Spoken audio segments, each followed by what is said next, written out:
tu as une parole de Dieu dans ta vie, que tu t'appuies sur cette parole, bien aimé, il aura la bénédiction dans ta vie. Je prophétise aujourd'hui sur l'autel de Dieu, sur l'autel de la grâce, sur l'autel de l'accomplissement, que tes situations changent de ta vie.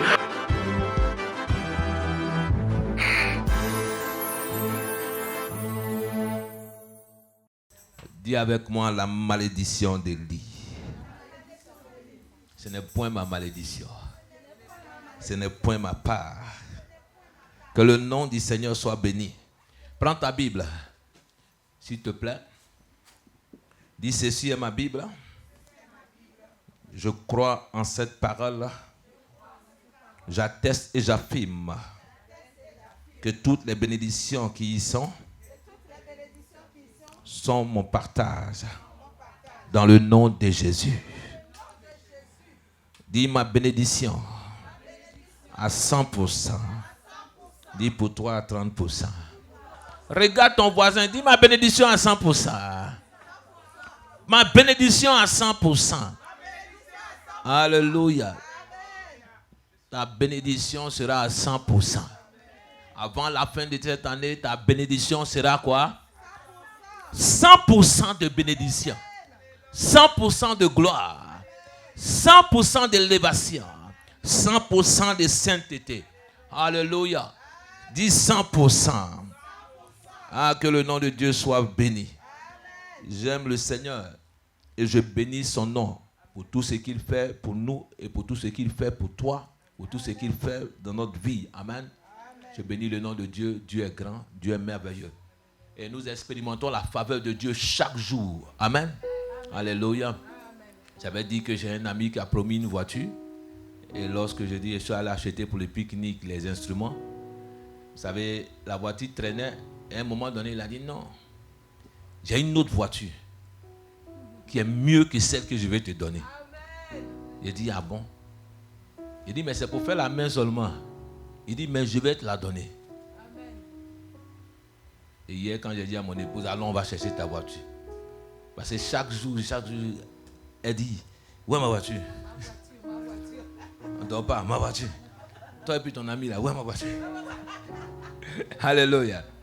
J'ai dit, bon, j'appelle mon ami et il est allé jusqu'à Lyon pour aller chercher la voiture. Quand il arrive, il dit, non, laisse, je vais faire la carte grise. Quand le lendemain, il dit, non, c'est la carte grise, je vais faire demain. Et le vendredi, il dit, je l'appelle, il ne décroche plus. Elle dit, mais où est ma voiture? Il dit, bon. Quand j'amène des messages, il dit, hé, Mouna, ne me crée pas de problèmes. Et le lendemain, hier, il m'a dit, bon, viens prendre la voiture, j'ai ferai les papiers, le reste. Donc hier, quand on est rentré, on est parti à 15h, de 15h jusqu'à 20h, pour faire les documents, jusqu'à chercher les cartes grises, à faire les cartes grises sur place, à faire des choses. Il dit, mais tu sais qu'il doit aller préparer mon message. Il dit, bon, c'est pas grave. Donc, nous-mêmes, on s'inquiétait. C'est moi-même qui stresse. Il dit, est-ce que tu vas pouvoir conduire la voiture? Alléluia. Mais Dieu a fait grâce. Amen. Et ce matin encore, elle me suit. Elle est encore derrière. Je dis, ah, j'étais obligé de faire demi-tour, revenir. Après, garer sur le périph', attendre encore. Alléluia. Mais je crois que Dieu a fait grâce. Et maintenant, ça va maintenant. Amen. Que le nom du Seigneur soit béni. Alléluia. Lorsque tu promets quelque chose, il faut honorer ta promesse. C'est la même chose que lorsque tu promets à Dieu. Honore ta promesse. Honore ta promesse. Amen. Dis à ton frère, honore ta promesse. Si quelqu'un t'a promis quelque chose, si quelqu'un a promis à quelqu'un dans cette église, je prie qu'elle ne dorme pas. Je prie qu'elle ne dorme pas tant que la promesse ne s'est pas accomplie. Alléluia. Si quelqu'un a promis un mariage, je prie que tu ne dormes pas jusqu'à ce que le mariage ait lieu. Je prie et je déclenche cela aujourd'hui même. Alléluia. Si quelqu'un te doit quelque chose, je prie qu'il ne dorme pas. Ah, ton amen est faible. Donc si toi-même tu dois quelque chose, tu ne vas pas dormir. Alléluia. Tes ennemis ne dormiront point. Ils verront ta gloire. La gloire de Dieu s'élever dans ta vie. Ceux qui se moquaient de toi ne dormiront point. Ils veilleront pour que ta gloire de Dieu arrive dans ta vie. Dieu amènera la gloire dans ta vie dans le nom de Jésus. Des grandes choses vont s'accomplir dans ta vie dans le nom de Jésus. Je prophétise dans ta maison. Je prophétise dans ta famille. Que la mort ne sera point dans ta famille. En cette année, je prophétise qu'aucune personne ne soit enterrée dans ta famille dans le nom de Jésus. Dis aucune personne ne sera enterrée dans ma famille en cette année. Alléluia. Aucune personne ne sera enterrée dans ma famille. La vie sera dans ma famille. La joie sera dans ma famille. L'amour sera dans ma famille.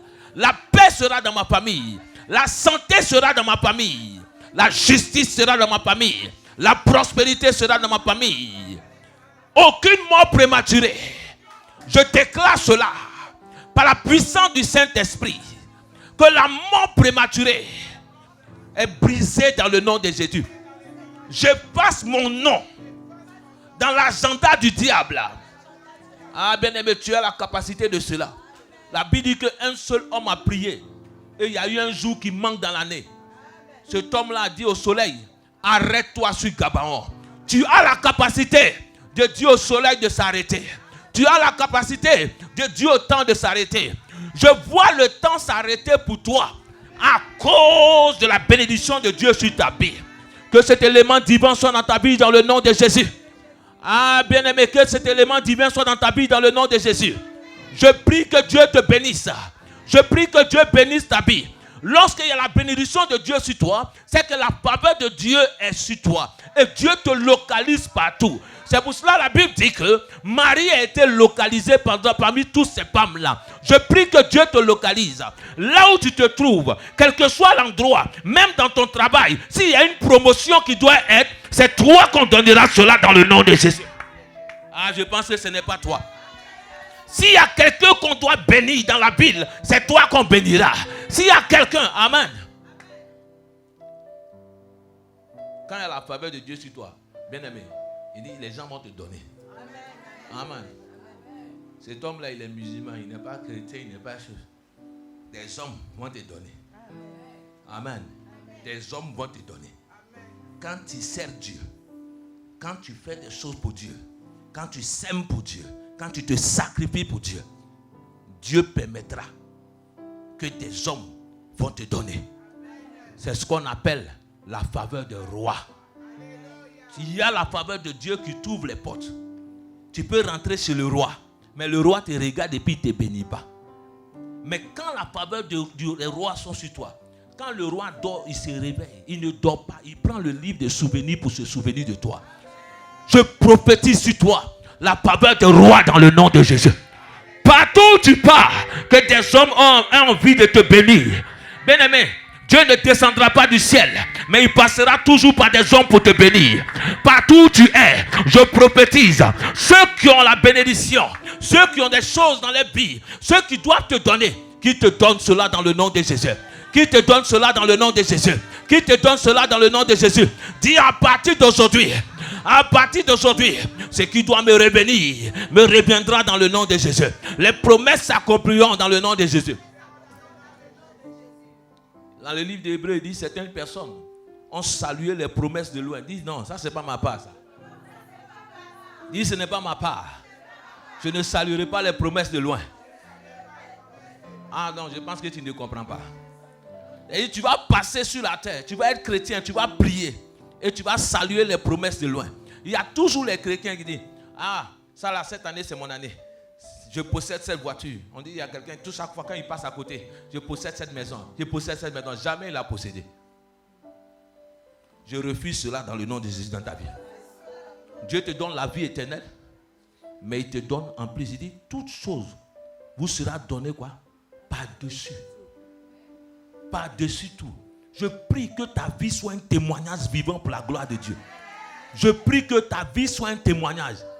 Bien-aimé, que ta vie donne l'envie de servir Dieu. Que ta vie donne l'envie de servir Dieu. Vous savez, chaque fois, même quand on n'avait rien, quand chaque fois quelqu'un me voit, il me dit non, tu as trop d'argent. Il dit que le Seigneur soit béni. Parce que ce n'est pas le fait, mais la gloire de Dieu qui est sur toi. Les gens pensent que tu es trop bien. Même si tu n'as pas à manger. Tellement que la gloire de Dieu, tu es rempli de l'onction. Je prie que cela soit ta part. Je prie que cela soit ta part. La Bible dit, Christ s'est fait pauvre pour que toi tu sois riche. Que le faible dise que maintenant je suis fort. Et que le pauvre dise que quoi? Je suis riche. Dis, je suis riche en Christ. Les bonnes choses m'appartiennent. Alléluia. La malédiction d'Élie, ce n'est pas ma part. Amen. Que le nom du Seigneur soit béni. Je vais être bref, concis, précis. Amen. Nous allons continuer sur ce thème-là, comme je vais achever ce message aujourd'hui. Amen. Nous allons lire dans le livre de 1 Samuel. Nous allons appeler notre lectrice. Alléluia. Amen. Elle va relire la parole. Amen. 1 Samuel 3. Je lis la parole de Dieu, 1 Samuel 3.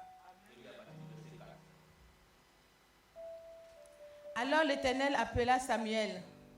Il répondit, « Me voici. » Et il courut vers Élie et dit, « Me voici, car tu m'as appelé. » Élie répondit, « Je n'ai point appelé.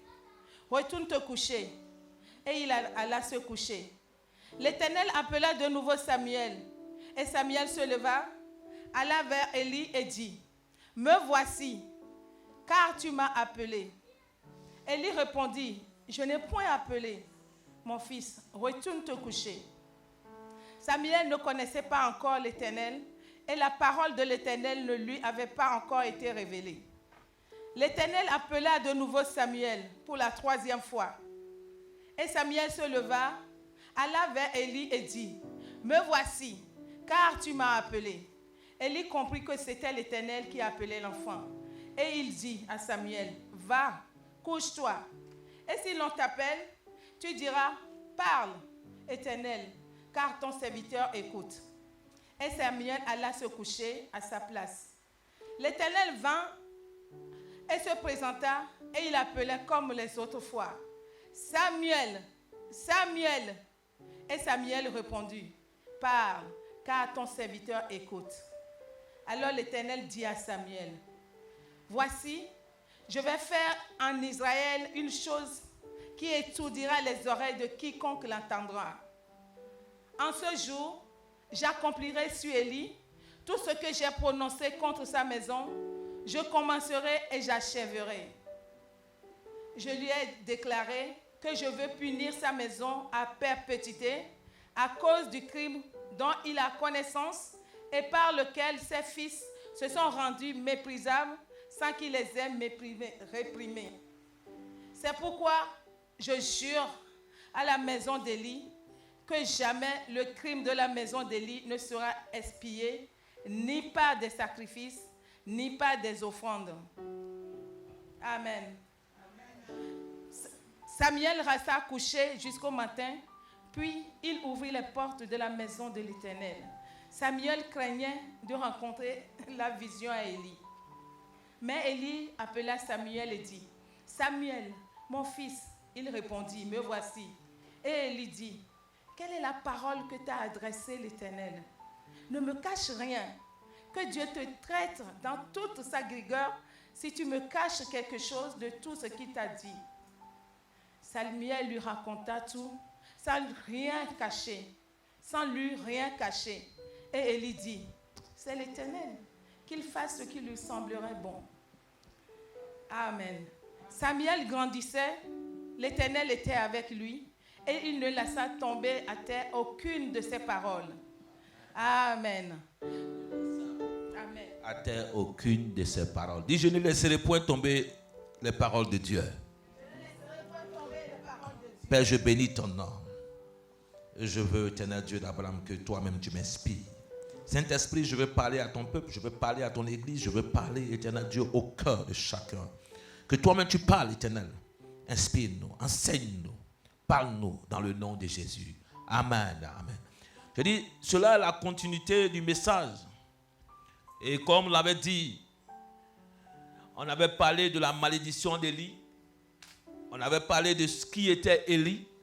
Pour savoir pourquoi cette malédiction était si importante. Pourquoi cette malédiction m'a marqué personnellement. Parce que Élie était un souverain sacrificateur. Il était souverain sacrificateur. Et comme je l'ai dit, j'ai dit, Élie est descendant des Lévites. Et c'est à eux que Dieu avait attribué. Dieu avait confié cette tâche-là de brûler des parfums, de brûler, d'être un médiateur entre le peuple et Dieu. Alléluia. Et la Bible dit que Dieu a fait de Christ le souverain quoi? Sacrificateur.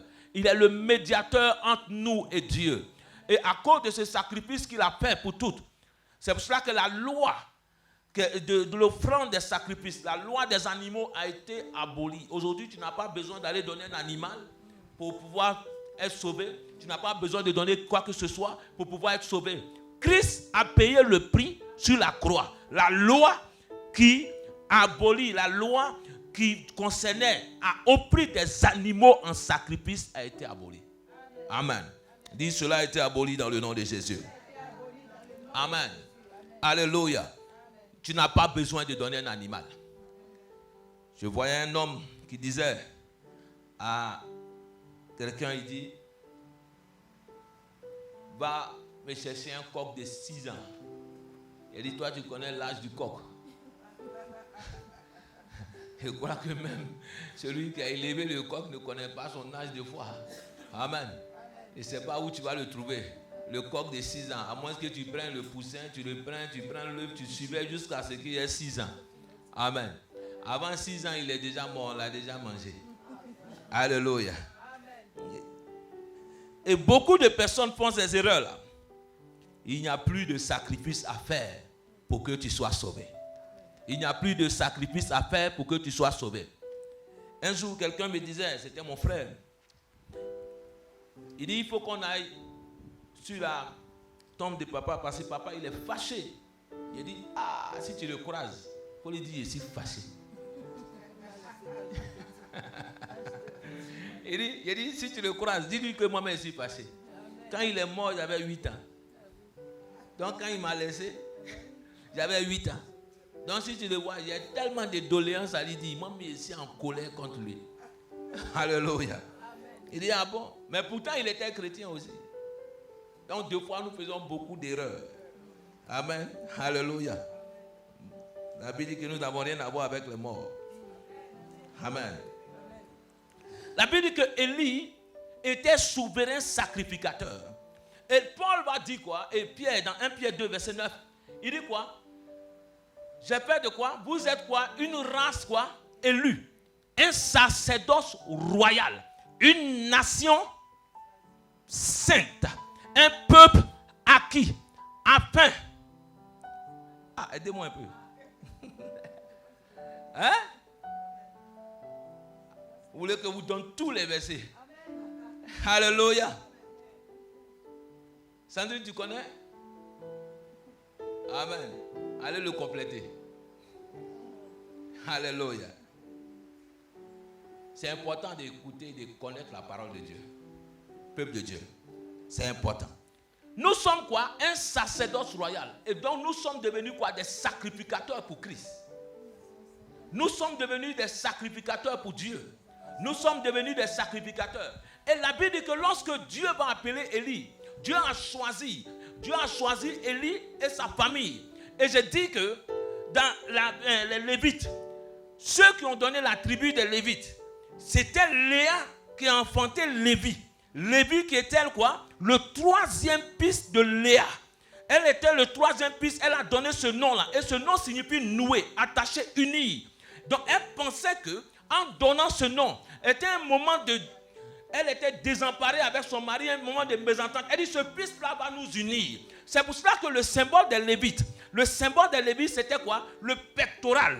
Dit, Aaron va porter sur le pectoral. Et sur le pectoral, il y avait des choses, des pierres précieuses. Chaque pierre représentait les 12 tribus.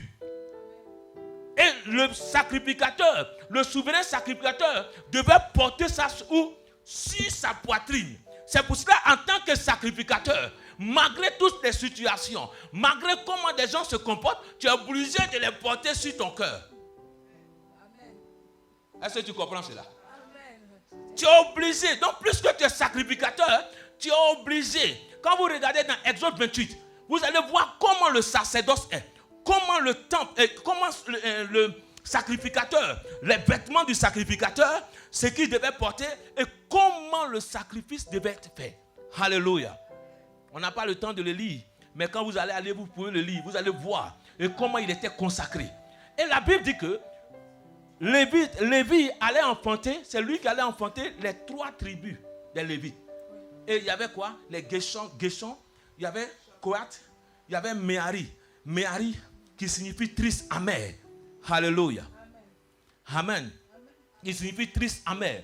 Et parmi ces Merarites-là, c'est eux qui vont de ceux-là descendre les chantres. Ceux-là étaient là pour adorer Dieu. Et chaque tribu avait une responsabilité particulière. Et il y avait ceux-là qui devaient garder les rideaux. Il y avait ceux-là qui devaient faire. Chacun faisait un service. Dans l'église de Dieu, tu es un sacrificateur. Peut-être tu n'as pas d'offrande à donner. Peut-être tu n'as pas. Je dis, il y a la loi des saintetés. Tu as ton talent à donner. Alléluia. Je n'ai pas le trésor, mais j'ai mon talent à donner. Je n'ai pas le trésor, quoi? J'ai mon talent à la gloire des 3 T, pardon. Le talent, le trésor et quoi? Le temps. Ce sont les 3 T. Tu as quoi? Tu as ton talent, ton trésor et ton temps. Peut-être aujourd'hui, je n'ai pas les moyens de bâtir une grande église. Peut-être aujourd'hui, je n'ai pas les moyens d'offrir quelque chose. Mais mon temps, je peux le donner à Dieu. Mon temps aussi, c'est quelque chose que j'offre. C'est un sacrifice que je paie. Lorsque je viens à l'église, lorsque j'aide, lorsque je nettoie, lorsque je fais ceci, c'est un sacrifice. Je suis en train de remplir une mission devant Dieu. Beaucoup de personnes, ce n'est pas seulement s'arrêter à l'autel pour prêcher, que tout le monde, tout ce que tu fais dans la maison de Dieu, tu es un sacrificateur. Alléluia. Si tu es un chantre, tu es un sacrificateur. Parce que lorsque nous allons lire tout à l'heure, tu vas comprendre quelque chose. La Bible dit qu'il avait pour fonction de brûler des parfums. Chaque fois que tu chantes en Dieu, c'est des parfums que tu es en train de monter vers Dieu. Alléluia. Chaque fois que tu fais quelque chose, c'est ta manière d'adorer Dieu aussi. Chaque fois que tu es en train de servir, si j'évangélise, c'est ma manière de participer dans le royaume de Dieu aussi. Chacun de nous, nous avons quelque chose à faire dans le royaume de Dieu. Chacun de nous, même dans l'œuvre, lorsque nous construisons, moi, je peux prendre mon domaine dans le bâtiment. Lorsque tu construis, il y a un architecte, il y a chaque domaine. Chaque personne a sa spécialité. Il y a tout le monde, tous les corps de métier sont réunis. Mais ce n'est pas dit qu'on n'a pas besoin de celui-là. On a besoin du plombier, on a besoin même du maçon, on a besoin de qui encore? Même le peintre, on a besoin. Quand il va finir les finitions, quand il va faire, c'est lui qui va donner la beauté même à la chose. Quand nous on était au pays, quand on faisait l'école, nous on prenait, si tu dis à Abidjan, tu fais peinture, purée. Si tu dis, tu vas marier la fille de quelqu'un, il va te chasser. Pourquoi un peintre? Non. Quand je suis arrivé ici, à l'école, et j'ai travaillé avec certaines personnes qui faisaient la peinture. Et on avait des amis, j'ai un ami aussi, aujourd'hui il est chez Bureau Veritas, chez Bébé. Et le temps des études, où on était étudiant quand on a terminé, il fallait trouver quelque chose pour faire. On était obligé d'aller faire la peinture pour pouvoir payer notre chambre. Vous savez, ma chambre coûtait 170 €. Il y avait 5 mois de retard. Maman a réussi. Mais la grâce qui était sur moi, quand j'ai prié chaque fois, c'est que les gens venaient, ils dépassaient la chambre. On vide les autres, mais on ne m'a jamais vidé. J'ai dit, on vide les gens, mais on ne me vide pas. Il dit, puis il prie en langue. Quand les gens parlent, ils disent, mais monsieur, vous payez quand? Mais Dieu faisait grâce. Tu pries. Mais tu as 5 mois de retard. 170 €. 900 €. Mais c'était trop pour nous en tant qu'étudiants. C'était juste en tant qu'étudiant. Alléluia. Mais j'allais à l'église quand même. Je priais le Seigneur. Je parlais en langue. Je chantais. Quand je parle, même ma voix même monte pour écouter tout le monde. Mais quand tu reviens, ça t'attend. Deux fois, on a oublié d'attendre que le veilleur qui est là en bas, à telle heure, on a oublié de sortir à 6 heures, le temps qu'il arrive, parce qu'ils arrivent à 8 heures, l'administration arrive à 8 heures. Donc, tu as oublié de partir avant l'administration. Quand tu pars avant l'administration, tu dois revenir aussi quand l'administration est fermée. Parce que si on t'a vu passer, tu passes devant l'administration, on dit, venez. Alléluia. Amen. Mais on servait Dieu. Amen. Mais cela n'empêchait pas d'aller louer Dieu. Cela n'empêchait pas de chanter pour Dieu, de prier, de prêcher pour Dieu. Parce que je sais qu'un jour Dieu le fera. Amen. Alléluia. Amen. On t'a appelé à un sacrificateur. Et cela devait servir Dieu. Tu dois donner ton temps à Dieu. Tu dois donner ta personne à Dieu. Tu dois donner ce que tu peux à Dieu.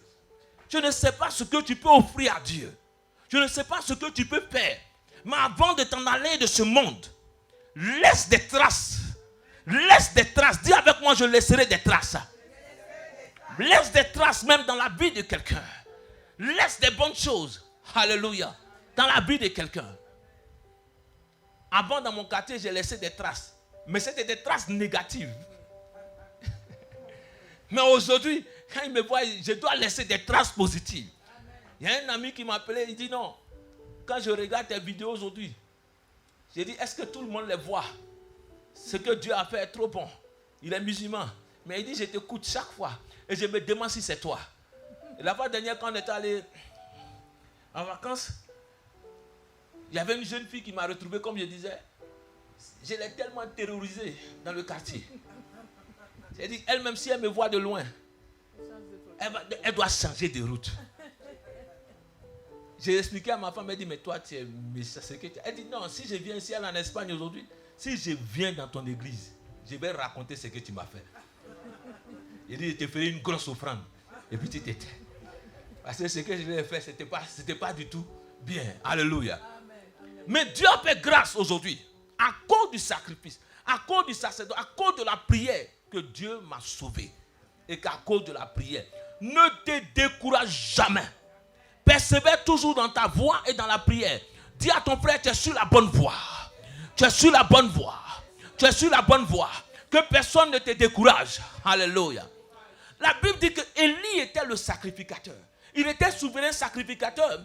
Il était descendant des Créatites. Et la Bible dit, cet homme-là, Dieu lui avait donné à ses pères. Quand vous allez lire, on va lire tout à l'heure. Dieu a donné quoi? À ses pères. À ses pères. Il a confié quelque chose. Je crois que lorsque Dieu t'a sauvé, je crois que le jour que tu as accepté Christ, il y a quelque chose que Dieu a déposé en toi. Il y a quelque chose que Dieu a déposé en toi. Tu es un sacrificateur. Dis à ton frère, tu es un sacrificateur. Alléluia. Tu es un sacrificateur. Donc je dis, ce qui a provoqué la malédiction d'Élie, je suis en train d'expliquer qui était Élie réellement, pour savoir comment sa responsabilité était grande. Et la Bible dit que lorsqu'il a eu ses enfants, il a eu ses 2 fils. Vous connaissez les noms, hein? Il a eu ses 2 fils. Et ces 2 fils sont devenus quoi? Sacrificateurs aussi. Arrivé un moment, quand vous lisez dans le livre d'Exode, le sacrificateur, à partir de 50 ans, à un moment donné, on dit il ne peut plus exercer la fonction. Mais il doit faire quoi? Accompagner les autres à exercer la fonction. Donc il est gardien de ce qu'on l'a pris. Tu comprends cela? Vous les hommes qui ont été baptisés avant, ceux qui sont venus à Christ avant, vous êtes des gardiens de la parole.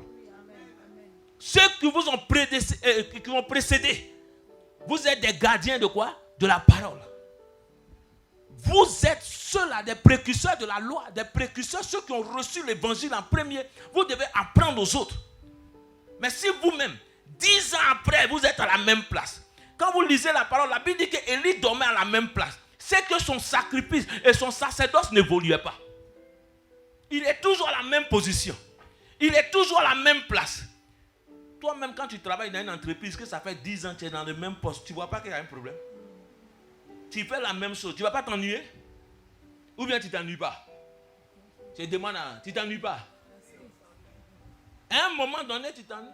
Il y a des gens qui ont démissionné parce qu'ils veulent voir quelque chose de nouveau. Parce qu'ils se disent non. Arrivé à un certain moment, non. On te met là dans une entreprise. Tu dois monter. Tu dois passer à être responsable. Toi, tu viens, tout le monde est là. Et toi, on te 10 ans, après on ne te met pas responsable. C'est qu'il y a un problème. Dis à ton frère, il y a un problème. Je t'assure qu'il y a un problème. Parce que tu connais et tu dois apprendre aux autres ce que tu as appris. Parce que ton service que tu as eu, tu dois le transmettre aux autres.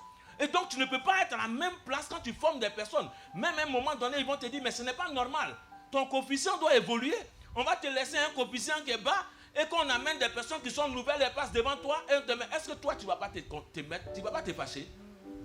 Mais la Bible dit que Samuel, vous regardez le service de Samuel. Le service de Samuel a changé. Il était sacrificateur tellement que son service, Samuel grandissait spirituellement, il est devenu prophète.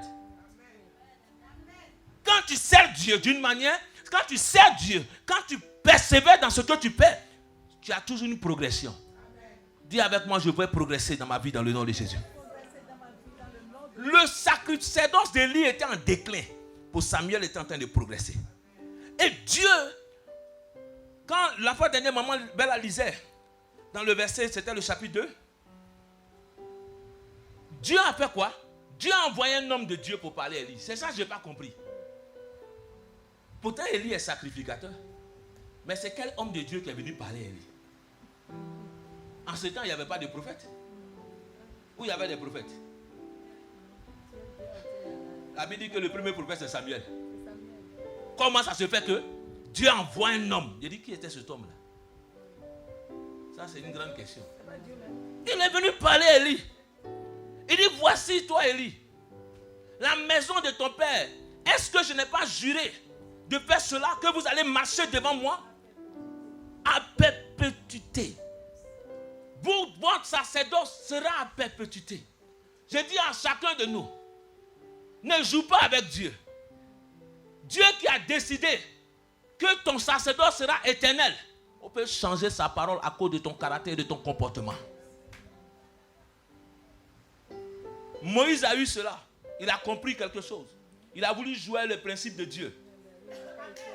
Il a voulu jouer. Il croyait que c'est lui que Dieu a envoyé. Mais Dieu, il ne joue pas avec ses principes. J'ai trop peur de Dieu. C'est pour cela que je crains Dieu. Quand je vois les principes, je les respecte. Dieu dit à Moïse, tous les enfants prémenés, tous les enfants doivent être circoncis. Moïse, Dieu va l'envoyer en mission. Il va pour la mission de Dieu, mais il oublie de circoncire son enfant. Il dit non, moi je suis le Moïse, je suis le grand sacrificateur. Je vais faire ça après. La Bible dit, Dieu a voulu le tuer. Pourtant c'est Dieu qui l'a envoyé. Étonne-toi, homme de Dieu. Étonne-toi, pasteur, ou chante, ou quoi que ce soit, ou chrétien. Même si c'est Dieu qui t'a appelé, joue avec le Seigneur. Tu vas voir ce qu'il va te faire à cause de ses principes. Joue avec lui et tu verras ce qu'il te fera. Moïse a failli mourir. Et la Bible dit que c'est sa femme qui a fait quoi? Séphora qui allait couper le prépuce et a jeté devant Dieu. C'est que Moïse, la femme maintenant va dire, moi aussi comme toi maintenant. Parce qu'elle a vu, elle a sauvé. Mais maintenant Moïse n'avait eu. C'est-à-dire que le ministère maintenant devait être accompagné maintenant avec sa femme. Amen. Elle va lutter l'autel de Dieu maintenant. Parce qu'il n'a pas obéi à faire certaines choses que Dieu lui a dit. Et son fils. Est-ce que vous avez vu dans la Bible qu'on parle du fils de Moïse? Pourquoi on ne parle pas des enfants de Moïse? Parce que Dieu les a enlevés comme ça. Il ne veut même pas qu'on parle d'eux. Il n'a même pas mentionné les noms un peu. Ah, je refuse cela. Je refuse cela. Dis ma génération. Tout ce que tu fais, en mal affecte tes reins. Elle affecte ta génération. Elle affecte des générations après toi. Bien-aimé, si des gens ont subi des conséquences, même dans des pays, dans des nations, c'est ce que les autres ont fait, les précurseurs ont fait qui affectent les générations. Donc tout ce que tu vas faire de bien peut affecter en bien. Si tu fais en mal, ça va affecter en mal une génération. Je prie et je demande aujourd'hui, et je te dis aujourd'hui, je te conseille de faire des choses bien pour que ta génération soit affectée en bien. Pour faire des choses bien pour que ta génération, dis ma génération sera affectée en bien. Il dit je bénis. Alléluia. Ma génération sera bénie. Ma génération sera bénie. Élie allait maudire sa génération. Élie allait faire quelque chose. Donc ce qui a provoqué la malédiction d'Élie, comme on a vu, c'est le mépris de ses enfants, le mépris des offrandes, le mépris du sacerdoce, le mépris de tout ce qu'ils ont fait, le mépris de l'œuvre de Dieu. Le mépris. Ne méprise pas l'œuvre de Dieu. Aie la considération un peu pour Dieu. Considère le Seigneur. La manière dont tu fais les autres choses. Fais plus pour le Seigneur. La Bible dit qu'Abraham, lorsqu'il a activé la grâce, il a fait plus que ce que Dieu il a promis. Fais plus pour Dieu. Quand Dieu te demande de faire quelque chose, fais plus. Quand on travaille, on te demande de faire quelque chose, fais plus. On te dit fais plus. De fois, certaines personnes, je dis beaucoup de personnes, ne se rendent pas compte. C'est lorsque tu seras chef d'entreprise, tu vas comprendre quelque chose. Le travail que tu fais aujourd'hui, non, ce n'est pas pour moi. La Bible dit que tout ce que vous trouvez à faire, faites-le bien. Afin que lorsqu'un jour un ange passe là, qu'il soit content de vous. Mais ne dis pas que ce travail ne m'appartient pas. Le commerce ne m'appartient pas. La manière dont tu sers, c'est comme ça qu'on te servira demain. Beaucoup de personnes, ce travail qui te donne à manger, c'est lui qui te paye ton salaire. C'est lui qui te donne son salaire. Tu dois prier pour que son travail soit béni. Bien que Laban était mauvais, mais il était béni à cause de qui? À cause de Jacob. Je prie qu'à cause de toi, ton entreprise soit bénie. Je prie qu'à cause de toi, ton entreprise soit bénie. Jusqu'à ce que Laban se rende compte que c'est à cause de Jacob qu'il est béni. Qu'on se rende compte que dans ton entreprise, tu es important. Qu'on se rende compte qu'on ne peut pas se passer de toi. Qu'on se rende compte que lorsque tu étais là, tu pouvais accomplir des grandes choses. Je prophétise sur ta vie cela dans le nom de Jésus. A dit, je reçois cela par la puissance du Saint-Esprit. Élie a méprisé. Il dit, au lieu de reprendre tes enfants, Dieu vient dire à Samuel, va dire à Élie, voici ce qu'il a fait. Il n'a pas réprimandé ses enfants sévèrement. Et lorsqu'on lisait dans le chapitre 2, et lorsque maman lisait la fois dernière, on dit ses enfants couchaient devant quoi? La tente d'assignation. Avec ceux qui venaient offrir le sacrifice. Des hommes qui venaient à l'église. Donc ces sacrificateurs-là se mettent à faire quoi? À coucher avec ces personnes. Ces sacrificateurs-là se mettent à faire des choses. J'ai dit, lorsque j'ai lu ce message, lorsque Dieu m'a donné ce message, il m'a dit, fils, sois interpellé par cela. Parce que le peuple de Dieu se détruit. Et j'ai mal à mon cœur. J'ai mal qu'on parle mal de moi. J'ai mal que mon nom soit profané. J'ai mal, c'est pour cela, moi Dieu, je ne laisserai pas cela impuni. Ah, pourquoi ce n'est pas amen? Je ne laisserai pas cela impuni. Et je dis, Père, c'est vrai, ne laisse pas impuni. Parce que ton nom est saint, ton nom est grand, ton nom est glorieux. Que Dieu ne laisse pas impuni. Tous ceux qui profanent le nom de Dieu, tous ceux qui détruisent le nom de Dieu, que Dieu ne laisse pas cela impuni. On a trop de jeux dans l'église de Dieu.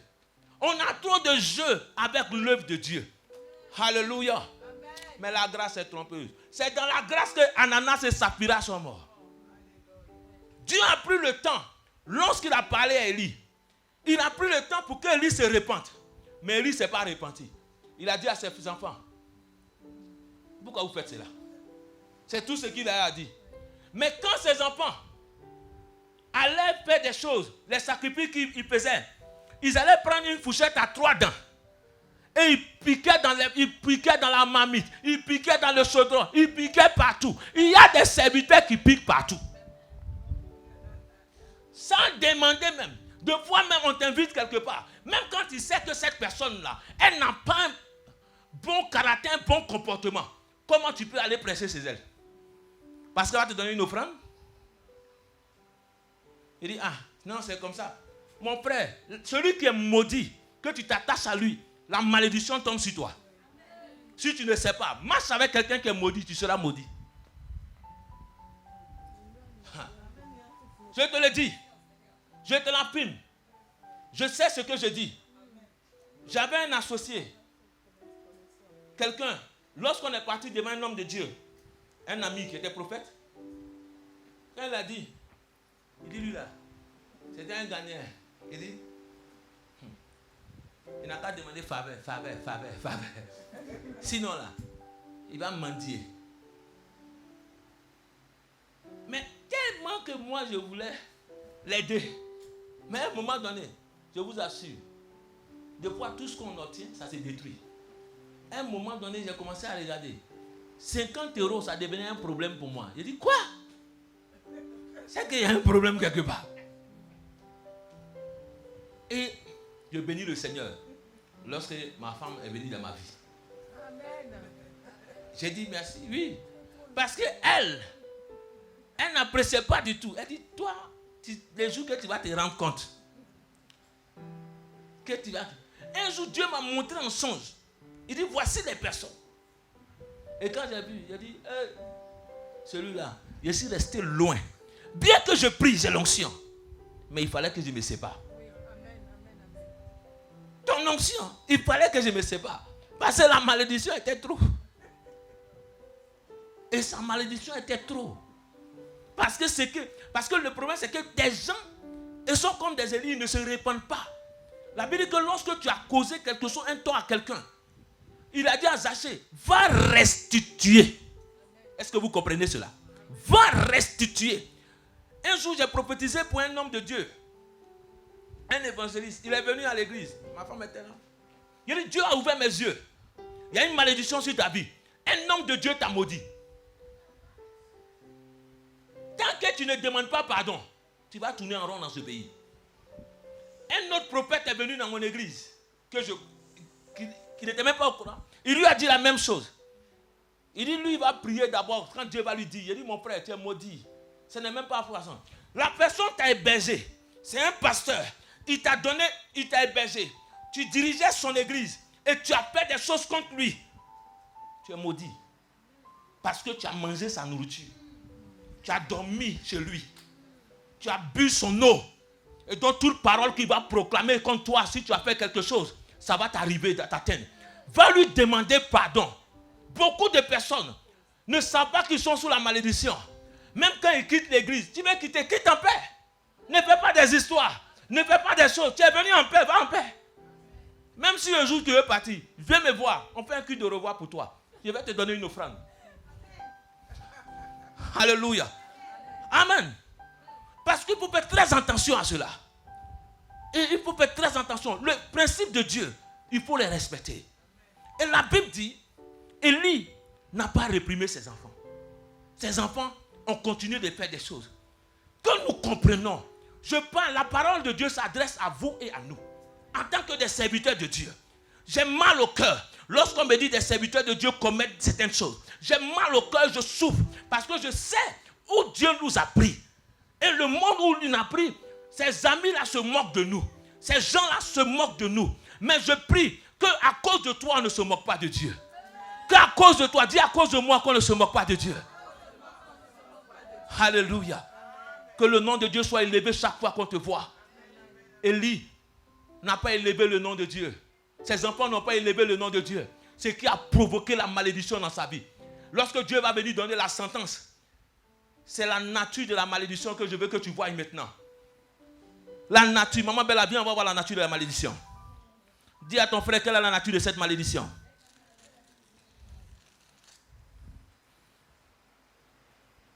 Prends ta Bible. Dans 1 Samuel 2, le chapitre 30. Tu peux lire à partir du verset 27. Amen. Amen. 1 Samuel 2, Verset 27. Un homme de Dieu vint auprès d'Élie et lui dit, « Ainsi parle l'Éternel, ne me suis-je pas révélé à la maison de ton père lorsqu'il était en Égypte dans la maison de Pharaon? Je l'ai choisi parmi toutes les tribus d'Israël pour être à mon service dans le sacerdoce, pour monter à mon autel, pour brûler le parfum, pour porter le faude devant moi, et j'ai donné à la maison de ton père tous les sacrifices consumés par le feu et offerts par les enfants d'Israël. Pourquoi foulez-vous aux pieds mes sacrifices et mes offrandes que j'ai ordonné de faire dans ma demeure? Et d'où vient que tu honores tes fils plus que moi, afin de vous engraisser des prémices de toutes les offrandes d'Israël, mon peuple? C'est pourquoi, voici, dit l'Éternel, le Dieu d'Israël, j'avais déclaré que ta maison et la maison de ton père marcheraient devant moi à perpétuité. Et maintenant, dit l'Éternel, loin de moi, car j'honorerai celui qui m'honore, mais ceux qui me méprisent seront méprisés. Et maintenant, dit l'Éternel, loin de moi, car j'honorerai celui qui m'honore, mais ceux qui me méprisent seront méprisés. Voici le temps arrive où je retrancherai ton bras et le bras de la maison de ton père, en sorte qu'il n'y aura plus de vieillards dans ta maison. Tu verras un adversaire dans ma demeure, tandis qu'Israël sera comblé de biens par l'Éternel. Et il n'y aura plus jamais de vieillard dans ta maison. Je laisserai subsister auprès de mon autel l'un des tiens, afin de consumer des yeux et d'attrister ton âme, mais tous ceux de ta maison mourront dans la force de l'âge.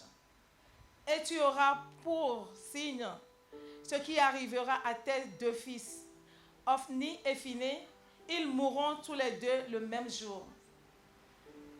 Je m'établirai un sacrificateur fidèle qui agira selon mon cœur et selon mon âme. Je lui bâtirai une maison stable et il marchera toujours devant mon oint. Amen. Alléluia.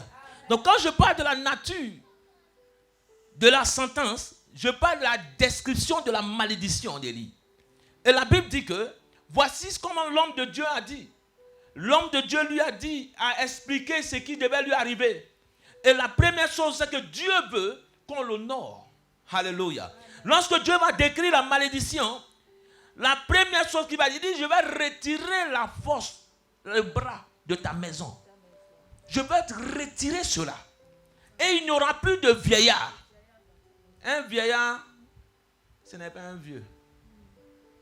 Je vais te le montrer dans la Bible. C'est que la Bible symbolise comme vieillard. Alléluia.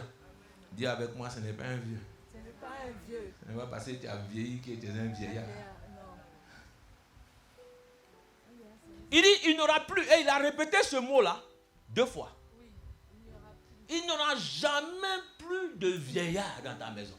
Un vieillard, c'est en qui que Dieu a déposé des savoirs. Quelqu'un, il dit, vous verrez, quand vous allez lire, Mambébela, regarde. Amen. Je vais lire Exode 10, verset 19. Moïse répondit, nous irons avec nos enfants et quoi? Nos vieillards, avec nos fils et nos filles, avec nos brebis et nos bœufs. Et c'est pourquoi? Pour nous une fête à l'honneur de l'Éternel. Amen. Un vieillard, c'est un témoin. Amen. Dans Exode 10, verset 9. Il dit dans Joël, écoutez ceci, vieillard, prêtez l'oreille, vous tous, habitants du pays, rien de pareil est-il arrivé dans votre temps ou du temps de vos pères. Dans le livre de Lamentations de Jérémie, la Bible dit que lorsque le roi va venir prendre des gens, il va venir prendre les gens en Israël, prendre pour aller en captivité, il va prendre des vieillards et des gens d'Israël. Pourquoi il prend les vieillards? Vous avez vu un vieux? C'est parce qu'ils détenaient la connaissance. Ils détenaient la sagesse en Israël. ils détenaient le savoir. Et ces vieillards étaient ceux-là. Et que lorsque Dieu va dire à Moïse, il dit, choisis parmi ce peuple-là des gens à qui je vais mettre quoi? Mon onction. Pour qu'ils puissent être quoi? Des chefs du peuple. Ce sont ces vieillards-là. Des gens qui connaissaient la parole, qui avaient le savoir. Tes cheveux blancs ne veut pas dire que tu es vieillard. Ce n'est pas parce que tu as duré dans l'église que tu es un vieillard. Alléluia.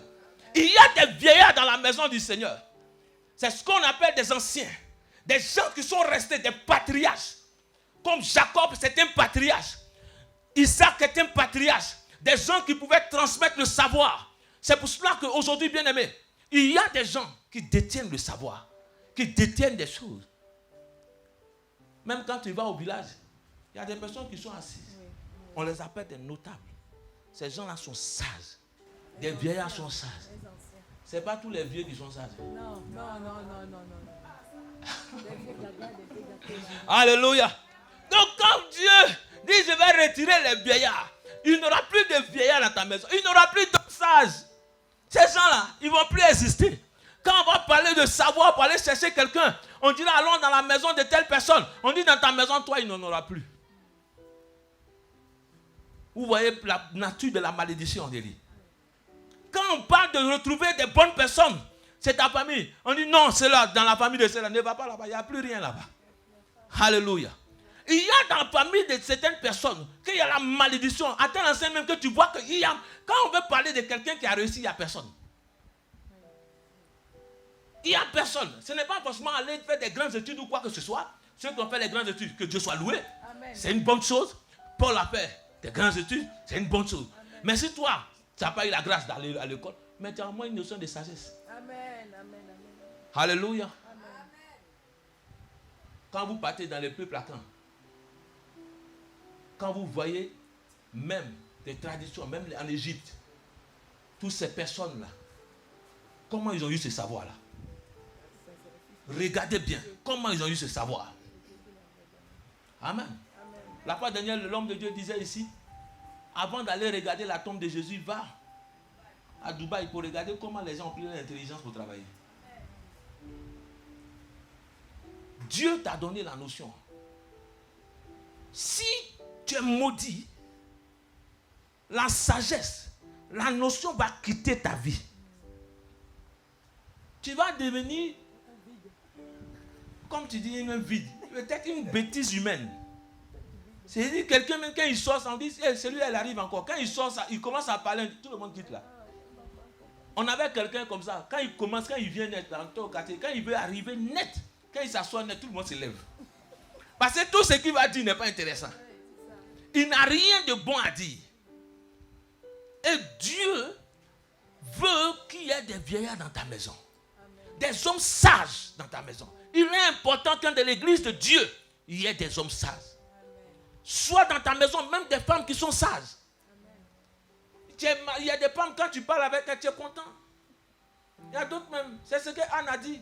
Je ne suis pas une femme pervertie, mon frère. Ne me prends pas comme ça. Il ne faut pas me regarder d'en haut en bas. Alléluia. Ne regarde pas mon apparence. Mais ce qui sort de ta bouche, que l'Esprit Saint de Dieu t'enseigne cela. Amen. Ceux qui ont eu cela, c'est l'Esprit qui les enseignait cela. C'est pour cela qu'ils étaient dépositaires de cette connaissance-là. Et ils étaient sacrificateurs. Dieu les a transmis cela. Mais Dieu dit à partir d'aujourd'hui, il n'y aura plus cela chez toi. Il n'y aura plus cela chez toi. Voici la nature de la première nature. C'est qu'il n'y aura plus des hommes sages chez toi. Est-ce que tu veux qu'il y ait des hommes sages chez toi? Oui. Dans ta famille, il y a une génération qui est sage. Amen. Quand tu marches sous la malédiction, il n'y a plus des hommes sages qui sortent chez toi. Je prophétise que de vos reins, des générations, des présidents sortent. Amen. Des docteurs sortent. Des hommes qui bâtissent sortent. Ah, que ton nom aussi soit nommé au Panthéon. Que un de tes enfants. Alléluia. La Bible dit que Dieu a l'esprit de créativité. C'est un Dieu qui est créateur. Il dit le premier styliste, c'est Dieu. Il a pris un vêtement, il a pris un animal, il a tué, il a fait un vêtement. C'est le premier styliste. Le premier architecte, c'est Dieu. Le premier micro-ondes, c'est Dieu qui l'a fait. Si tu ne le sais pas, va regarder dans la Bible. Il dit il a mis Daniel dans la fournaise ardente. Est-ce que ça l'a brûlé? Non, pas du tout. Alléluia. Amen. Le premier distributeur automatique, c'est Dieu qui l'a fait. Il dit allez dans le ventre du poisson et vous allez trouver. C'est où tu trouves cela? C'est pas dans le distributeur. Alléluia. Amen. Quand il parle d'avion, on dit appareil volant imitant quoi? L'oiseau naturel. Toutes ces choses, c'est Dieu qui a donné l'intelligence à l'homme de le faire. Et je pense que tu es intelligent. Je pense que tes enfants sont intelligents. Gardez-vous de dire que vos enfants ne sont pas intelligents. T'es bien disant, toi tu n'es même pas intelligent, t'es bête, t'es bête. Mais à force de faire ça, il sera bête. On ne fait pas cela à un enfant. Ils étaient dépositaires. Mais il dit à cause de cela, il n'y aura pas de vieillard chez toi. Regardez même bien même dans le livre de Job. Vous allez voir qu'il y a une personne qui ne parle pas jusqu'à la fin. Hein? Il s'appelait Eliou. Cet homme-là, il n'a jamais parlé. Quand vous allez lire, vous allez voir que il va dire, je pensais que vous étiez des vieillards. C'est pour cela que je n'osais pas ouvrir ma bouche pour parler. Mais lorsque j'ai entendu tout ce que vous dites, vous n'êtes pas des vieillards. Parce que tout ce que les gens donnaient comme conseil à Job, maudit Dieu, fais ceci. Mais ce ne sont pas des vieillards. Oh bien-aimé, quand une femme vient auprès de toi, quand un homme vient te conseiller pour ton mariage, quand quelqu'un vient te conseiller dans ta famille, qu'il soit un vieillard, qu'il soit quelqu'un qui t'apporte des bons conseils. Mais Dieu dit, à cause de ce que tu as fait, il n'y aura plus de vieillards dans ta maison.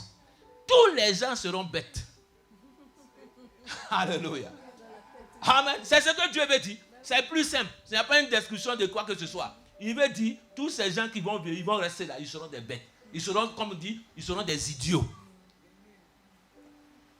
Je refuse cela dans ta vie dans le nom de Jésus. Voici la première nature, la description de lui. La deuxième chose, il dit quoi? Je ne laisserai plus, il dit, tous vont mourir quoi dans la force de l'âge. C'est une malédiction. Dans la force de l'âge.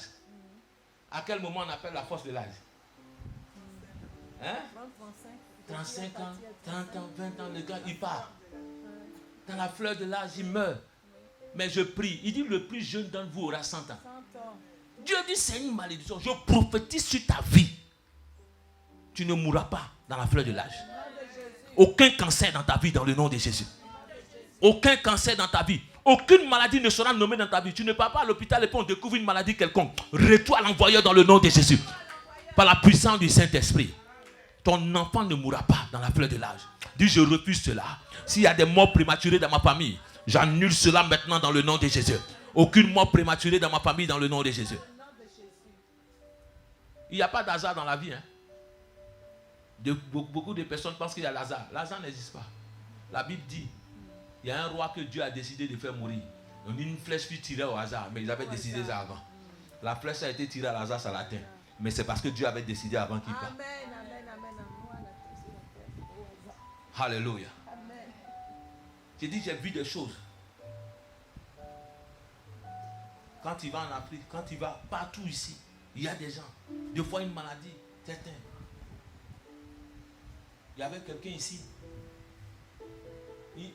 Quand Episode il racontait, mais il va te dire aussi. Cette personne-là, il était dans son bureau ici. Son bureau ici. Il est venu de l'Afrique, il était dans son bureau ici. Quand il y avait les coups d'État au pays, tout ça. Dans son bureau, il a vu des personnes rentrer spirituellement. Avec des goudins, des bois, mais donc ses collègues ne le voyaient pas. Donc quand il s'est levé, ils ont dit, ah, c'est une dépression. Il dit, laissez-moi, ils vont me taper. Ils ont commencé à le taper. Donc ils voulaient se débattre, les gens l'ont pris, ils ont appelé les pompiers, histoire de le prendre. Parce qu'on dit peut-être qu'il y a une dépression. On l'a ramené à l'hôpital. Au moment où ils sont venus le chercher, c'est qu'ils ont vu le sang a commencé à couler dans ses narines. Là, ils ont commencé à voir qu'il est sérieux. Quand il est arrivé à l'hôpital, on dit cancer généralisé. Comment c'est arrivé en 2? Depuis le pays, ils l'ont déjà lancé. Et quand ils l'ont ramené au pays, c'était trop tard. Il est parti. Il y a des choses dans la fleur de l'âge. dans la fleur de l'âge. Je refuse cela dans ma famille, dans le nom de Jésus. Je refuse cela. C'est la nature de la malédiction d'Élie. Et la nature, cette nature, Dieu voulait frapper. Il dit, parce que Dieu a décidé de faire mourir, je vais terminer. Dieu a décidé de faire mourir les enfants d'Élie. Il dit, voici la nature, ce qui va arriver à tes enfants. Mais Dieu l'a prévenu. Mais quand Samuel va lui dire, voici ce que Élie va dire, que Dieu fasse ce qui sent bon. C'est Dieu, c'est qui décide. Est-ce que Dieu ne souhaite pas que tu meurs? Dieu ne veut pas que le péché meure. Dieu veut que tu te détournes de ton péché. Dieu veut que tu retournes à lui. Dieu veut que le péché... Il n'a pas créé ce monde-là pour que tu souffres, pour que tu meurs. Il a créé pour que chaque fois, s'il a mené son fils sur la croix, c'est pour que tu reviennes à lui. C'est pour que le péché se répande. Détourne-toi de ta mauvaise voie et reviens à lui. C'est pour que ce monde entende parler de lui et qu'il revienne à lui. Dieu ne veut pas que des hommes de Dieu se détruisent. Dieu ne souhaite pas cela. Dieu veut que ces hommes de Dieu élèvent la bannière de Dieu. Dieu ne souhaite pas qu'un homme de Dieu tombe. C'est pour cela que Dieu, lorsqu'il est en joie dans le ciel, vous savez ce qui se passe? C'est parce qu'une âme est sauvée et gagnée. C'est là qu'il y a la joie dans le ciel. Ce n'est pas parce que tu as donné une grosse offrande que Dieu est content dans le ciel. C'est parce qu'une âme a donné sa vie à Christ qu'il est content dans le ciel. Ce n'est pas parce que tu as construit une grande église que Dieu est content. C'est lorsqu'une âme est sauvée que Dieu est content. C'est lorsqu'une âme est sauvée. Dis à ton frère, c'est lorsqu'une âme est sauvée. C'est là que Dieu est content. Le peuple était en train de faire Élie. Ses enfants étaient en train de faire pécher le peuple. Et voici la nature, la description de la sentence d'Élie. Il n'y aura plus de vieillards. Ils vont mourir dans la fleur de l'âge. Et Dieu dit, le même jour, tes deux fils là, le signe que je vais te donner. Le signe. Pourtant la Bible dit quoi? Ceux qui ont cru en Dieu. Il dit quoi? Des signes les accompagneront. Mais des bons signes. Mais pour lui, c'était un mauvais signe. La mort allait frapper le même jour des enfants.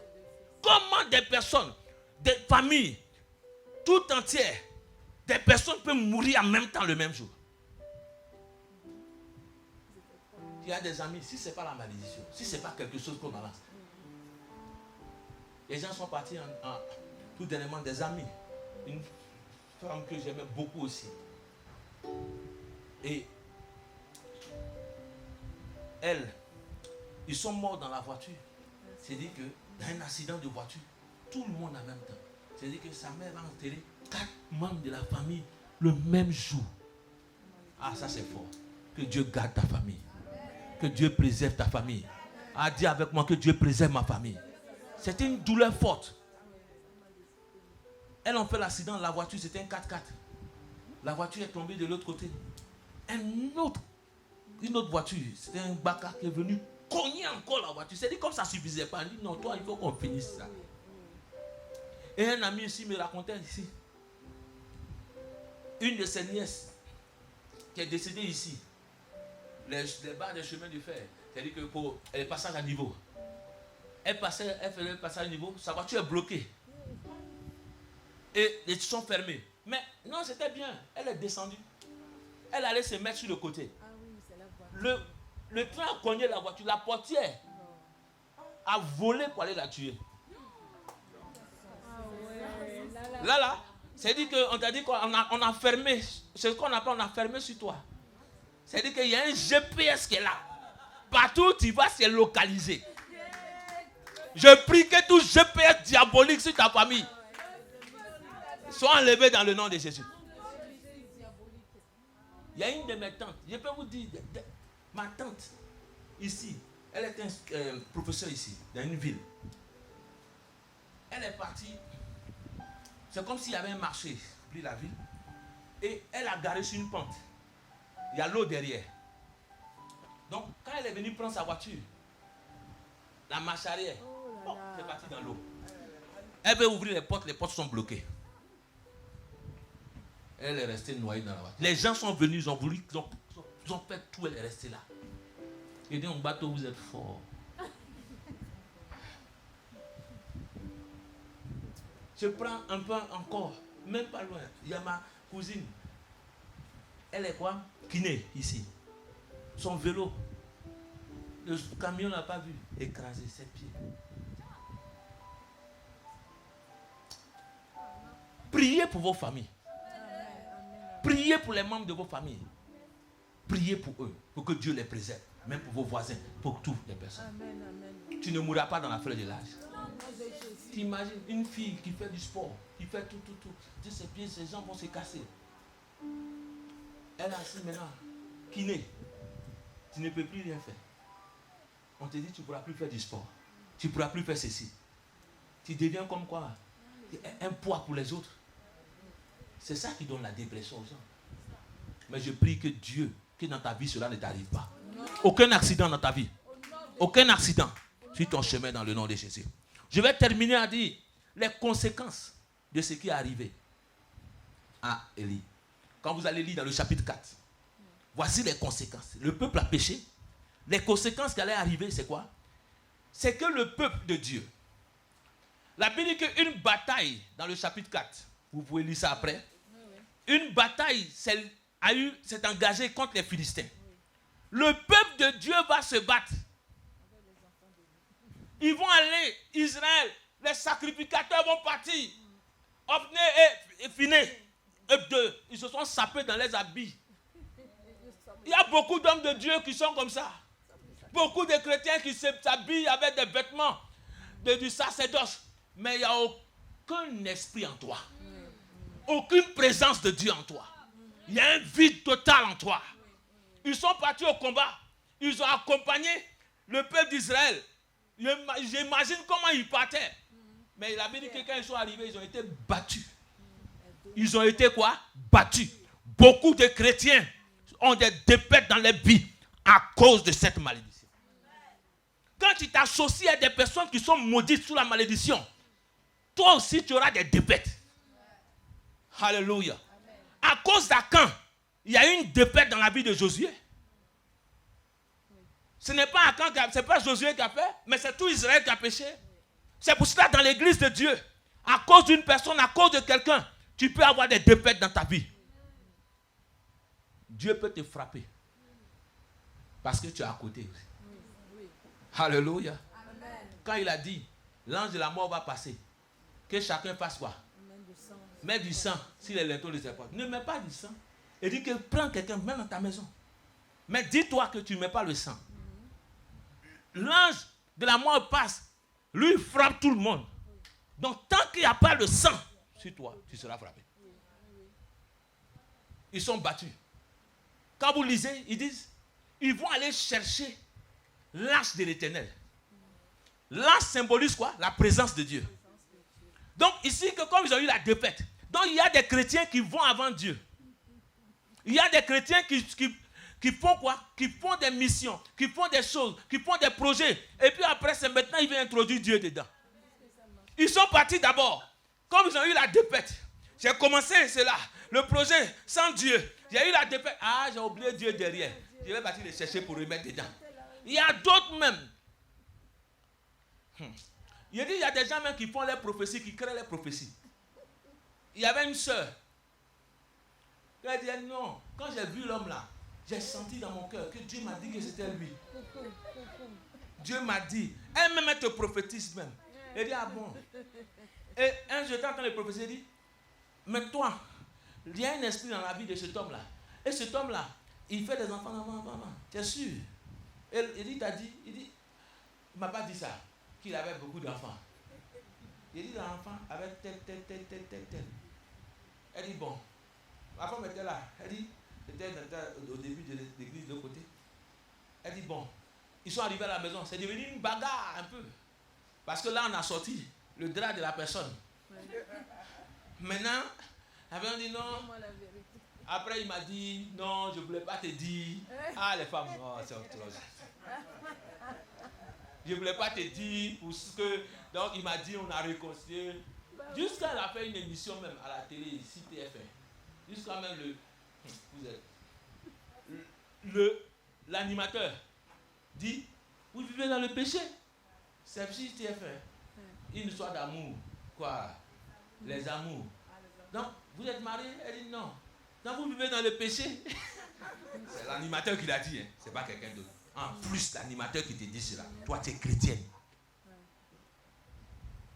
Et aujourd'hui, la sœur, elle n'est pas heureuse. Le problème, ce n'est pas ça. C'est l'esprit. C'est l'esprit qui est derrière. Il faut briser certaines choses. Quand on va s'associer à une famille, l'autre a son problème. Toi-même, tu as tes problèmes. Il y a un moment, il y a des choses qui doivent être réglées. C'est pour cela que certaines choses, nous ne devons pas les faire avant. Pour que tous ces esprits-là ne combattent pas notre vie. Je brise cela dans ta vie dans le nom de Jésus. Ils disent qu'ils ont été battus. Ne fais pas les choses sans Dieu. Ne fais pas les choses sans consulter Dieu. Ils ont été battus. Ils ont cru en eux. Parce qu'ils sont sacrificateurs, ils sont partis. Ils vont avoir la défaite. Beaucoup d'hommes de Dieu vont avoir la défaite. Beaucoup de chrétiens auront la défaite. Quand ils ont été battus, ils sont allés chercher l'âge. Ils ont pris l'âge. Avec l'âge même, ils ont été battus encore. Avec l'âge. Il y a des chrétiens, même avec la présence de Dieu, ils sont toujours défectueux. Parce que la présence de Dieu ne peut pas marcher lorsque tu es dans le péché. La présence de Dieu ne peut pas marcher lorsqu'il y a des mauvaises choses dans ta vie. Débarrasse-toi de ces choses-là. Et tu verras la gloire de Dieu marcher. C'est pour cela que, quand ils ont été battus, ces conséquences-là, Élie va entendre parler. Quelqu'un va venir dire à Élie, voici l'âge a été pris. La Bible dit qu'il est tombé. Sa nuque a tapé et il est mort aussi. Il a entendu que ses fils sont morts. Mais Élie ne pensait pas à ses fils. Hein. Il s'inquiétait plutôt pour l'âge. Ses fils sont morts. Sa belle-fille qui accouchait, sentant qu'elle allait mourir, on lui dit, mais tu as eu un fils. Elle a appelé Ichabod. La gloire de Dieu a été bannie d'Israël.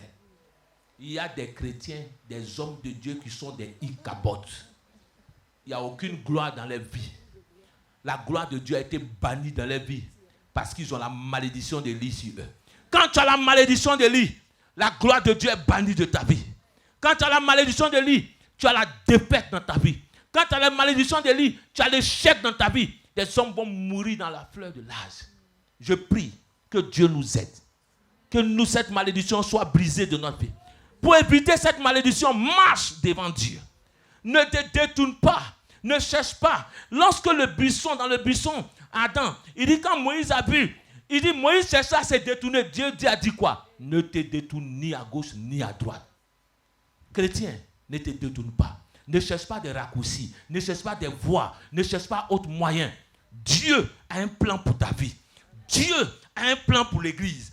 Dieu a un plan pour toi. Ce qu'il a promis, il accomplira. Ce qu'il a promis, il accomplira. Je parle, homme de Dieu, Dieu a un plan pour toi. Ne sois pas pressé dans la vie. Ne sois pas pressé. Si aujourd'hui tu marches, marche. Si aujourd'hui tu marches par là la prière, marche par la prière. Si aujourd'hui tu n'as pas d'habit, va à la prière. Mais un jour Dieu te bénira. Amen. Un jour Dieu te lèvera. N'envie pas les autres. Même en tant que chrétien, n'envie pas les autres. L'une des choses que moi j'ai compris, n'envie jamais quelqu'un. N'envie pas les autres. La marque va passer.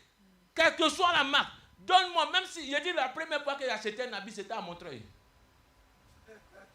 Au marché de Montreuil. Quand il voulait prêcher, même quand il a mis ma main dans ma peau, il voulait prendre mon offrande, la peau était déjà percée. Alléluia. Tu es content de mon pantalon. Mais tu mets ta main comme ça et puis la peau se perce un coup. Il dit, où est l'offrande? L'offrande a disparu. Maintenant tu es obligé, devant tout le monde, ton offrande est descendue jusqu'à dans ton pantalon. C'est en bas là-bas, mais tu dois chercher ça d'une manière. Mais comment faire remonter ça? C'est les Ivoiriens, on dit en spire, pour ne pas que tout le monde sache ce qui se passe. Donc tu es là, tu fais des manières pour pouvoir prendre, alors que le pantalon a un problème. Alléluia. Mais tout cela permet de louer Dieu, de servir Dieu, d'honorer Dieu, de bénir le nom de Dieu. J'ai dit, non, Dieu est grand, Dieu est bon. J'ai dit, quand je partais nettoyer les toilettes dans un hôtel, il était là. Quand tu nettoies comme ça, puis il te dit, le Seigneur dit, fils, c'est comme ça, nettoie. C'est comme ça que tu vas nettoyer la vie des gens. Il faut apprendre à nettoyer. Et puis tu nettoies les toilettes. Et puis tu passes. Alléluia. Et à un moment donné, tu deviens maniaque à la maison. Oui, c'est vrai. C'est-à-dire que tu as les gestes là, oui, de ménage. Donc chaque fois qu'il y a quelque chose. C'est vrai. Donc quand le bishop Eric se moque, il m'a dit, toi, ça a commencé sur toi encore. Hein? Parce que des fois, jusqu'à un moment donné, j'étais obligé de laisser parce que je ne voulais plus nettoyer les choses. Parce que ça me traumatisait. Mais non. Parce que c'est tellement comment je vois dans les réflexes chaque fois. Je vois un truc ici. C'est pour ça que des fois, je m'en vais là. Quand je vois des points comme ça sur les trucs, ça me fait bizarre. Quand je vois des taches quelque part, j'ai envie de nettoyer parce que ça me fait bizarre. Tellement que j'ai nettoyé. Le nettoyage entré, c'est devenu ma place. Non, quand ma femme m'a amené, elle dit non, tu peux me pas ménager. C'est bon. J'ai trop fait ménage. Mais Dieu est grand. Dieu est bon. Dieu est merveilleux. Amen. Que cette malédiction ne t'atteigne pas. Amen. Que cette malédiction n'atteigne pas notre famille. Amen. Que Dieu nous aide à pouvoir marcher droit. Amen. Et l'une des dernières choses que je vais te laisser te comprendre, c'est que regarde bien. Samuel, Élie. Samuel, Élie. N'est-ce pas? Vous allez lire, on n'a pas le temps. Les enfants d'Élie étaient mal. N'est-ce pas? Vous allez voir que les enfants de Samuel étaient pareils. Pourtant, Samuel était bon. Oui. Quel était le problème? C'est que le sacerdoce était déjà pourri. Il y avait une malédiction dans le sacerdoce. Et Samuel devait prier pour Élie. Mais Samuel n'a pas prié pour Élie. Samuel a regardé son sacerdoce. Quand il a eu la parole, et Samuel avait dit, Élie, voilà ce que Dieu a dit. Bien-aimé, le père spirituel, ton père même qui t'a engendré, s'il y a une malédiction, on dit, ça réclame deux fois, il y a des réclamations dans votre vie. C'est pour cela que nous allons briser des réclamations. Jésus va dire, Satan t'a réclamé, toi Pierre, j'ai prié pour toi. Pourtant il marchait avec Christ. Mais pourtant Satan l'a réclamé. Les enfants de Samuel étaient pareils. Pourtant Samuel a servi Dieu normalement. Mais la malédiction qui était chez Élie est descendue. Ça part plus loin. Si on ne peut pas aller, mais si tu vas dans la génération, tu vas voir que le sacerdoce, il y avait quelque chose qui était rentré dans le sacerdoce. Et donc cette malédiction est en train de couler comme de l'eau. Dans cela, ça partait sur les enfants maintenant. C'est la génération qui était là. Je refuse cela dans ta génération dans le nom de Jésus. S'il y a une malédiction que ton père a eue, s'il y a une malédiction que ton grand-père a fait, s'il y a quelque chose qu'un membre de ta famille a fait, qu'ils ont proclamé une malédiction dans votre famille, j'annule cela, j'arrête cela à ton niveau dans le nom de Jésus. Dis, j'arrête cela à mon niveau dans le nom de Jésus. Aucune malédiction dans ma famille, aucune malédiction dans ma vie. C'est pour cela que beaucoup de personnes, arrivé à un moment, tu fais des choses, tu veux réussir, mais un moment tu descends. Un moment tu descends. Tu ne comprends pas pourquoi. Il y a quelque chose qui te combat. C'est pour cela que cette chose qui te combat, je brise cela et j'arrête cela dans le nom de Jésus. Dis, j'arrête cela dans le nom de Jésus. Toute malédiction provoquée par quelqu'un a dit, moi je n'étais pas là. Dis, je n'étais pas là. Je n'étais pas là. Je n'étais pas là.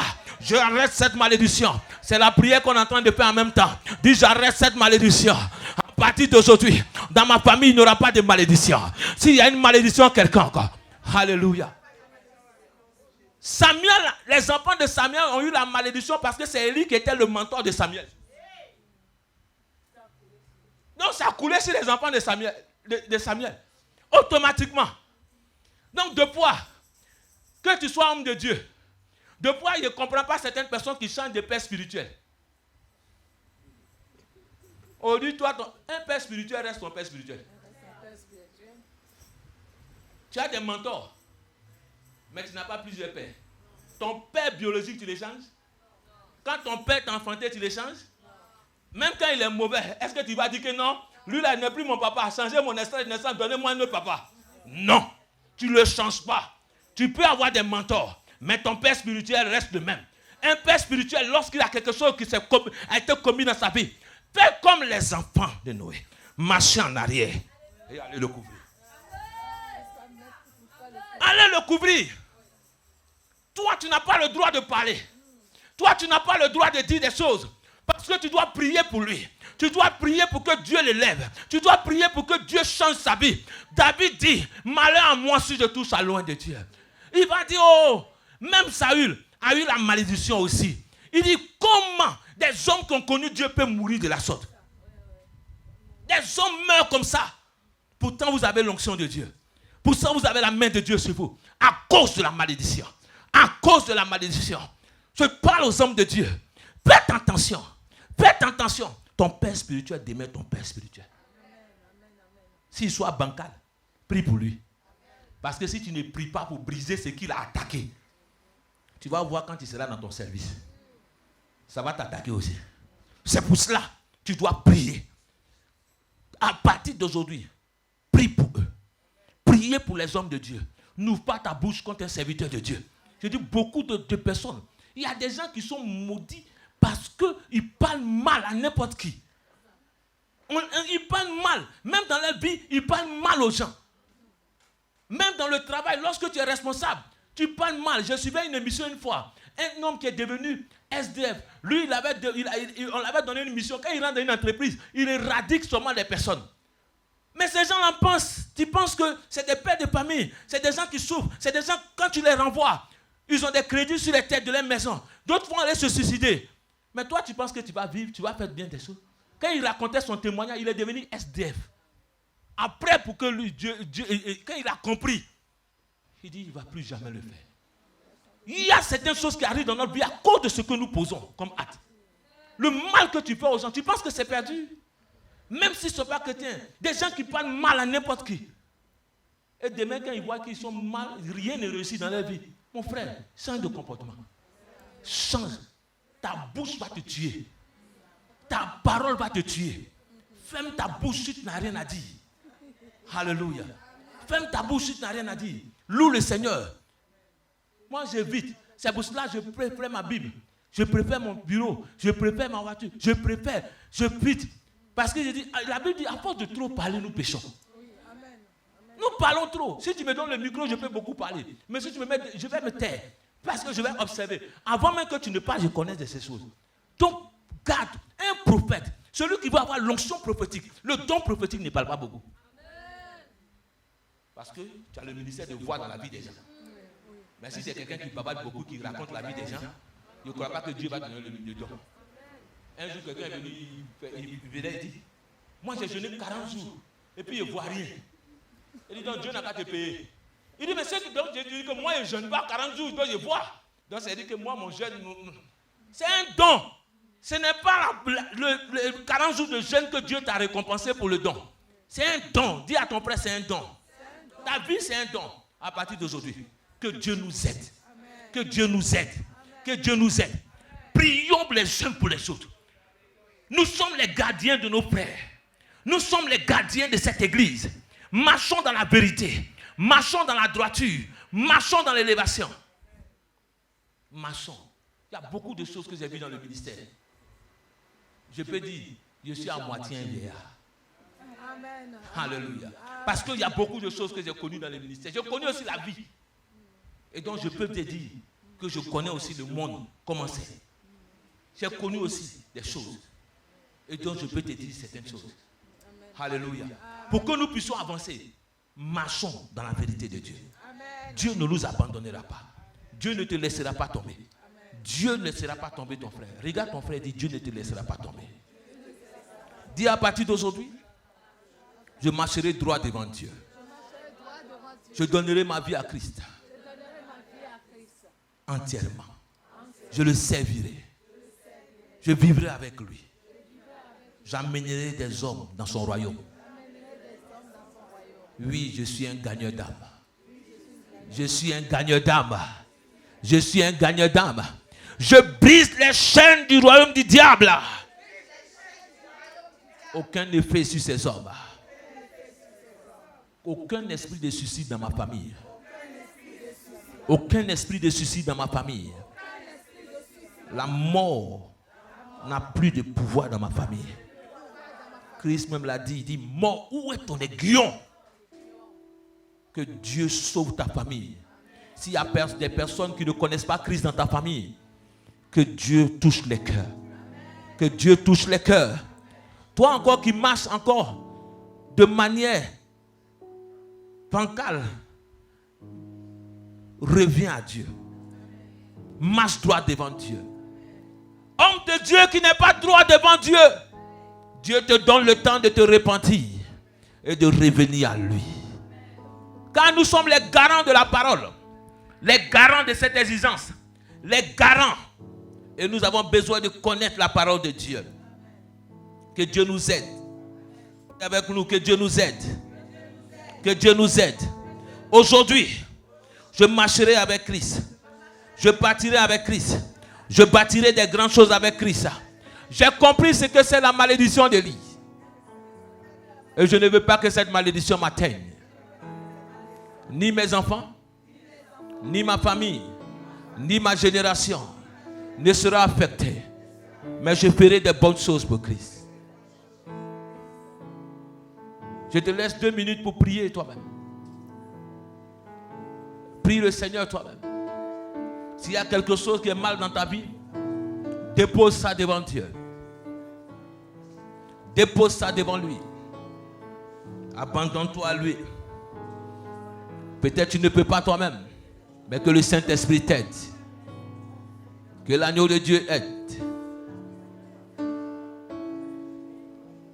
Amen.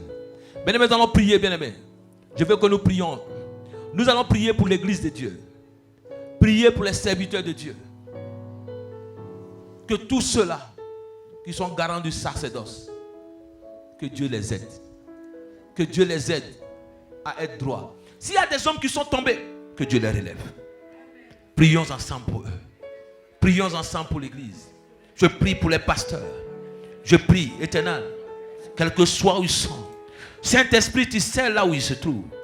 S'il y a un homme, Éternel Dieu, qui a affaibli, s'il y a quelqu'un, Éternel Dieu d'Abraham, je prie que toi tu le relèves. Que tu le relèves. Que tu le relèves. Que tu le relèves. Que tu le relèves. Que tu le relèves. Que tu le relèves. Que tu le relèves. Que tu le relèves. Que tu le relèves. Jésus relève-les. Éternel relève-les.